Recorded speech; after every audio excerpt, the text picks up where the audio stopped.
اقول له ايه؟ اقول له ايه ولا ايه ولا ايه ولا ايه ولا ايه؟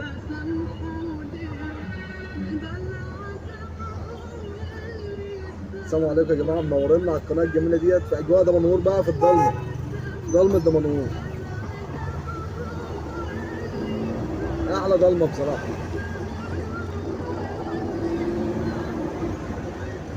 طبعا انا جاي النهارده على طريق ايدكم كده، ونفس الظابط اللي خد مني الرخصه وقفني تاني رخص. طب قولوا لي نعمل ايه طيب؟ قولوا لي نعمل ايه؟ ما لكمش شغل غيري ولا في ايه بالظبط؟ انا مش عارف والله. والله العظيم انا تعبت تعبت بجد يعني. قولوا لي نعمل ايه طب وانا نعمله.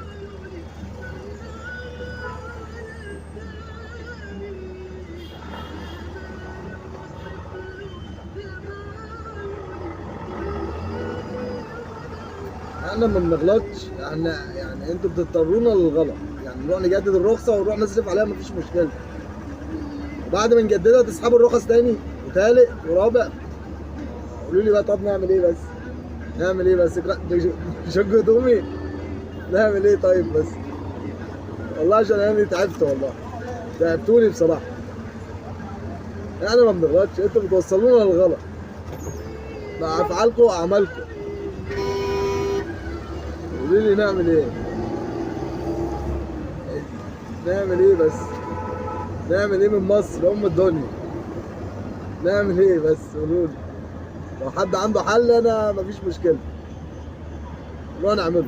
رخص نروح نجددها مفيش مشكله، مش كل شويه بقى نجدد الرخص وتتسحب ونجدد وتتسحب ما نلاقيش الفلوس في الشارع، ما نلمش الفلوس في الشكاير في فلوس وبنروح. احنا بنشقى بالفلوس، بنشقى يا جماعه والله بالفلوس، والله العظيم بنشقى بالفلوس.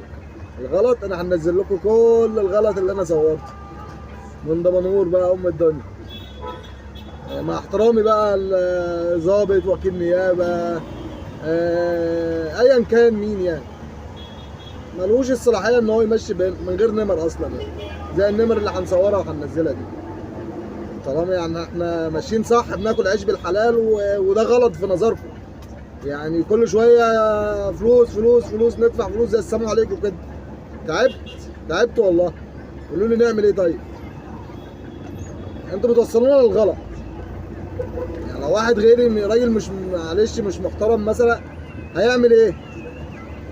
هيعمل اي غلط عشان الحكومه مش موفره له ان هو يشتغل صح اصلا. ادوني نمرتين وانا نشتغل بيهم، ادوني نمرتين نشتغل بيهم لحد بقى ربنا يسهلها عليكم وعلينا ونشوفوا حجي فين في مصر. هنقول لكم ايه بس؟ عشان انا تعبت من كتر الكلام، كاني بنكلم نفسي كده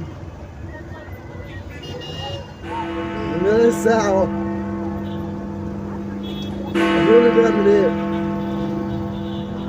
الناس كلها غلط، واسعار جميله ونور بيتقطع والدنيا جميله خالص، عايشين بامانه في يعني الناس مبسوطه وسعيده والدنيا جميله خالص اهي. عايزين نعملوا ايه طيب؟ ما نعرفش ننافق يعني، ما بنعرفش ننافق ولا نطبل لحد زي الناس اللي بتطبل دي للاسف صريح، والصراحه دي مزعله ناس ياما، بس ما نعرفش نبقى حاجه تانيه غير كده. غلط كتير ياما في مصر، ما تبصوش على الشجان جو يعني، سيبوا الشجان ياكل عيش، ده بعد اذن حكومه مصر وبره مصر وحقوق الانسان والدنيا في حالها، عشان الناس تعبت على النعمه. بص تعبنا من قلب مصر ولسه مكملين مع صيدليه مصر اهو. صيدليه مصر عشان تعبنا هنجيبوا علاجات بقى وربنا يسترها علينا من الايام اللي جايه دي، لسه مكملين.